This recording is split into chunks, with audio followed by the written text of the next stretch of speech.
adduunyada horumartay ninka murashaxa ah lacag ma siiyo si loo doorto dadka ay u doortaan lacag ma bixiyo ninka murashaxa ah ama xildhibaan ahaado ama madaxweynaha u ordo ama barnaamijka u ordo shacabka lacag siiya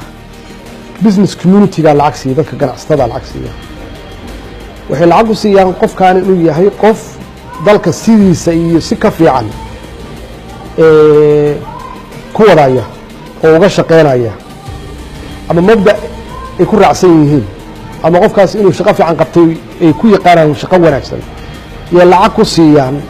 waa campaign fundraising la yiraahdaa marka wadamada horumaray oo ay tahay inaan ku dayano dhaqankaas ay leeyihiin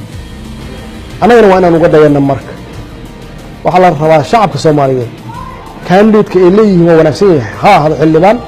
ama ha ahaado madaxweynaha u ordo inay lacag ku bixiyaan qofkaasna lacagtu bixinay ee noqoto advertisement ama xayeysiin isku xayeysiinayo waxa uu qabanayo shaqada uu rabo inuu qabto wuxuu u taagan yahay inuu dadka isbaro laakiin lacagta lagu bixinayo sida hadda Soomaalidu ay tahay waxa weeye waa wax ka duwan dhaqanka adduunka doorashooyinka loo galo taas ay keentay in dadka adduunka uga hooseeyna marka hal maalin lagu bedeli karo oo ma noqon karno dadka hore maray si u fakaraan hal habeen hal maalin kuma gaari karno laakiin waxaan ka shaqeynaa dadka inaan tartiib u barno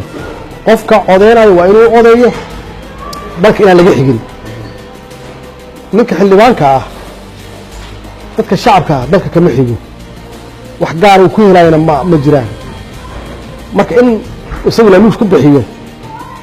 sida isaga dalkii inuu dadka leeyahay wax fiican ma ah ninka murashax madaxweynaha aadayana inuu lacag ku bixiyo sidoo u noqdo madaxweyne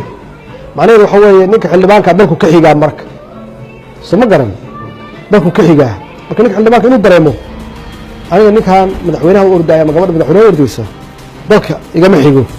dalkan dhibaato ku jira dhibaatadu ku jira insan uga saaro waa inaan raadiyo qofka fiican qofka wanaagsan leeyahay waa ka bixin karaa